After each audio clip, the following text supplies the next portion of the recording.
We are back in familiar territory, growing concern about a new variant of coronavirus. The latest is the most heavily mutated version discovered so far, and it has such a long list of mutations. It is described by one scientist as horrific, while another told it was the worst variant they have seen. It is early days and the confirmed cases are still mostly concentrated in one province in South Africa, but there are hints it may have spread further. The variant has been named Omicron by World Health Organization following the pattern of Greek code names like the Alpha and Delta variants. It is also incredibly highly mutated. Professor Tullio D. Oliveira, the director of the Center for Epidemic Response and the Innovation in South Africa, said there were 50 mutations overall and more than 30 on the spike protein, which is the target of most vaccines and the key the virus uses to unlock the doorway into our body cell. Zooming in even further to the receptor binding domain, that is the part of the virus that makes first contact with our body cells. It has 10 mutations compared to just 2 for the Delta variant that swept the world. This level of mutations has most likely come from a single patient who was unable to beat the virus. A lot of mutation doesn't automatically mean bad. It is important to know what those mutations are actually doing. But the concern is this virus is now radically different to the original that emerged in Wuhan, China. That means vaccines which were designed using the original strain may not be as effective.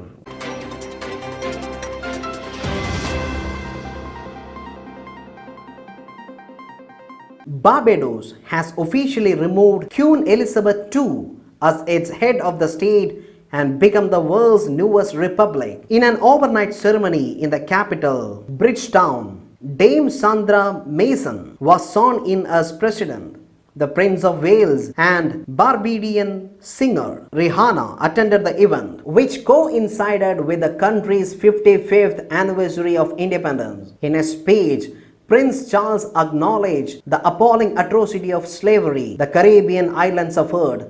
The new era for Barbados ends Britain's century of influence, including more than 200 years when the island was a hub for transatlantic slave trade. To signify the official change of power, a final salute was made to the British monarchy and the royal standard flag was lowered and replaced. Speaking as the guest of honor at the event, Prince Charles reiterated the continuous ties between the two nations despite the constitutional status change. He described the moment as a new beginning before being awarded the prestigious Order of Freedom of Barbados by new president. The Queen sent the country her warmest good wishes for happiness, peace and prosperity in future and said the nation holds a special place in her heart.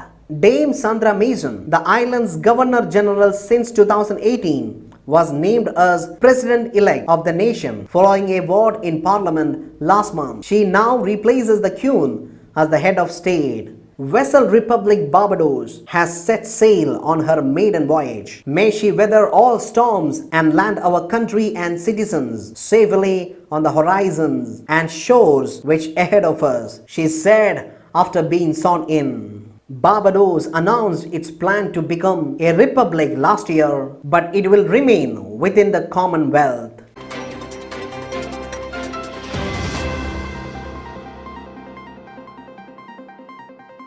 Uganda is likely to lose its Entebbe International Airport to the communist country over its failure to pay back a loan that was intended for its development.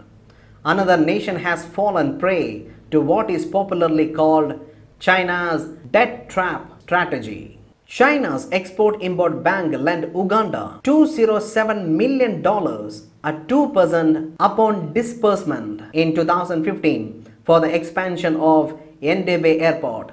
The loan came with a maturity period of 20 years, including a 7-year grace period. However, as per African media reports, for securing the launch, the Ugandan government waived off the clause for international immunity, attaching its only international airport.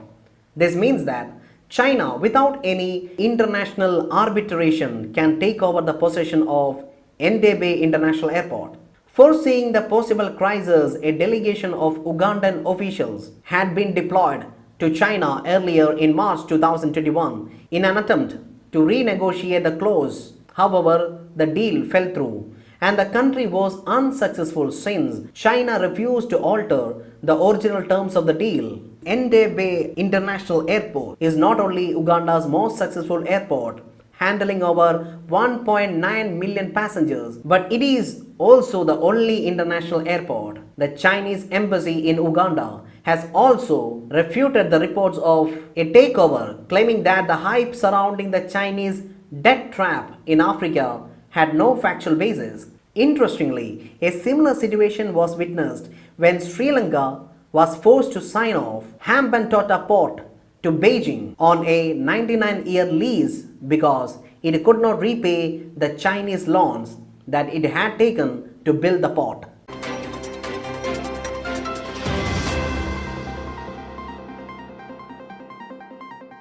Britain and France are looking at new measures to limit migration across English Channel and to break people smuggling networks after at least 27 refugees and migrants, including 3 children and a pregnant woman, drowned off the northern French coast. The last week's disaster, the deadliest accident on the route since the International Organization for Immigration Channel began collecting channel data in 2014, and it has raised humanitarian concerns. A protest under the banner "No More Channel Deaths" took place in London later on Thursday outside the United Kingdom's Home Office.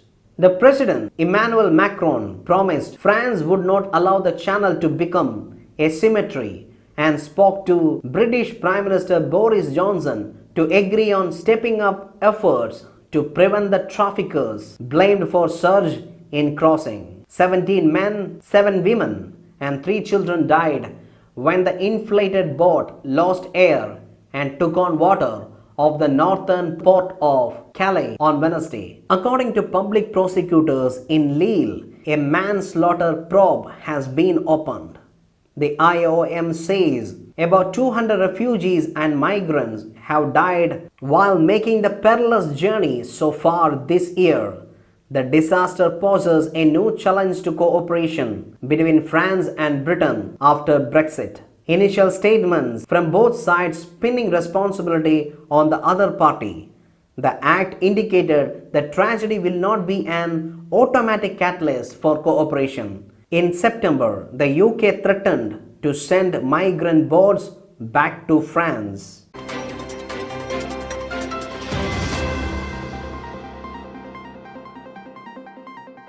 Most Gambians, are quite proud of their unique voting system. When they go to the polls on Saturday, 4th December to elect a president, the ballot papers will not be used.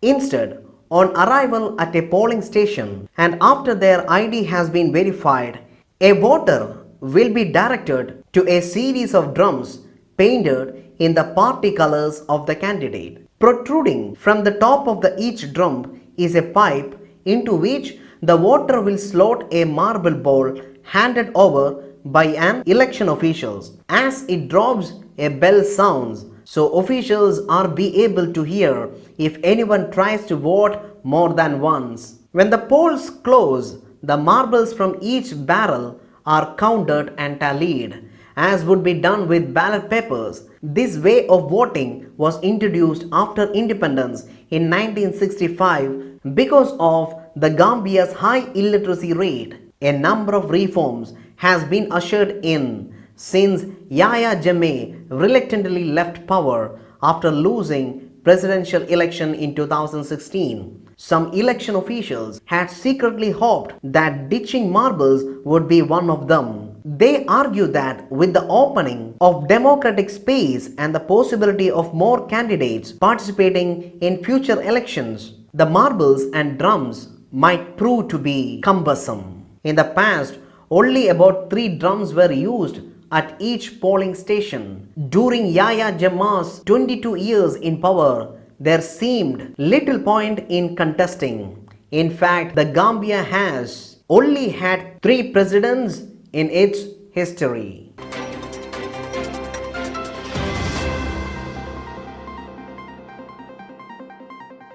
The European Commission on Wednesday announced an international infrastructure plan called Global Gateway, which aims to mobilize 300 billion euro in public and private infrastructure investment. The plan is global in scope, adapting to the needs and strategic interests of different regions, and is being seen as European effort to challenge China's Belt and Road Initiative, which was launched in 2013 and funds infrastructure projects in the developing countries. We want to make Global Gateway a trusted brand that stands out because of high quality, reliable standards and high level of transparency and good governance, said EU Commission head Ursula von der Leyen. Let's see what is EU's Global Gateway.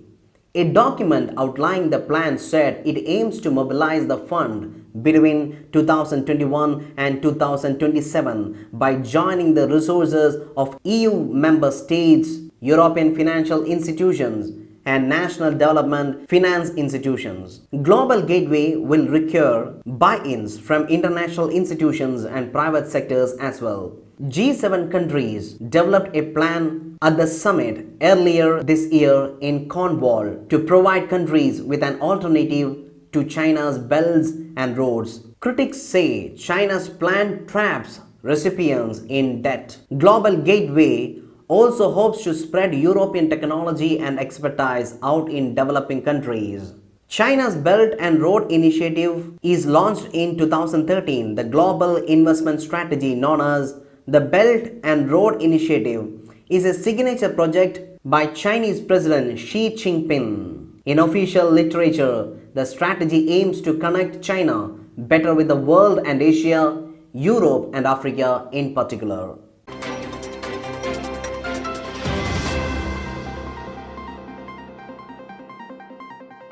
Honduras is set to elect its first female president, Xiomara Castro, after the ruling party conceded defeat. Ms. Castro, the candidate for left-wing Libre Party, has a preliminary lead of almost 20 percentage points over her rival. Her victory will bring an end to 12-year reign of right-wing National Party, which has been plagued by scandals, corruptions, and accusations. Ms. Castro will replace the divisive President Juan Orlando Hernandez. He has been dogged by allegations of ties to drug trades after his brother Antonio was jailed for trafficking in United States. Ms. Castro has promised to pull Honduras out of the abyss of a narco dictatorship and corruption. Her husband, Manuel Zelaya, ruled the country from 2006 until 2009 when he was ousted by a coup. She ran for office twice before in these years, following his removal from power. Votes are still being counted and the Electoral Council is yet to formally declare the winner. However, Tuesday's concession of defeat by the governing party came 2 days after Ms. Castro surged ahead in preliminary results. Her main rival, Nasri Abzura, said on a local television broadcast that he had visited Ms. Castro and her family, and I congratulate her on her triumph and as president-elect. She inherits a country wracked by problems like violent crime, drug trafficking, and large-scale migration to the US. The US Secretary of State Antony Blinken has sent his congratulations and said Washington is looking forward to work with her.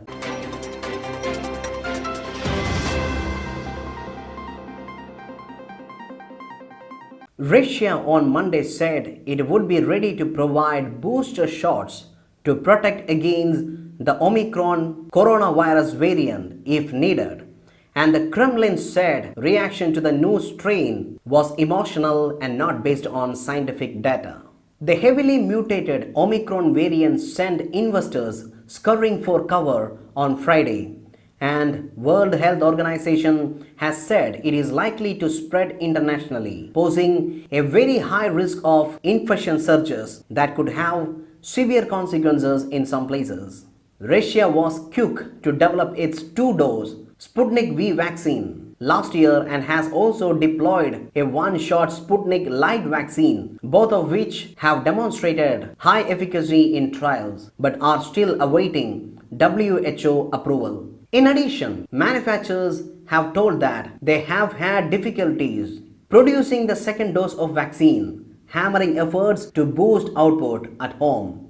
But Russia said on Monday its vaccine developed by Gamaleya Institute would likely to work against Omicron, and if not, it would be ready to produce hundreds of millions of booster shots. Gamaleya Institute believes Sputnik V and Light will neutralize Omicron as they have highest efficacy versus other mutations. Head of the Russian Direct Investment Fund, which markets the vaccine, said, "We see that the reaction on markets is emotional. It is not based on scientific evidence because there is none yet." He added, "The whole world is currently trying to figure out how dangerous is Omicron."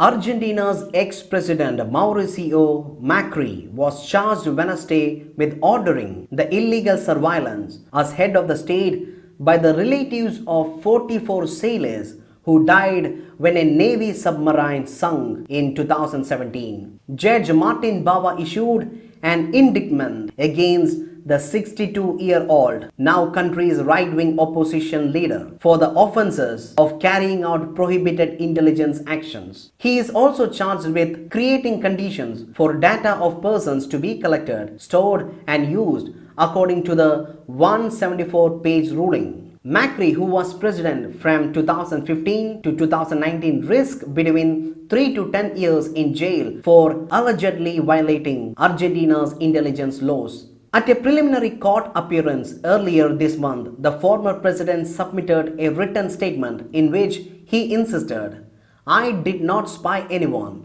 I never ordered in my government to spy on anyone." The ARA San Juan submarine disappeared in November 2017. It was found just over a year later. It was at a depth of more than 900 meters in a remote area of South Atlantic, some 400 kilometers off the coast of Argentina. It had been crashed from an implosion, apparently caused by a technical fault.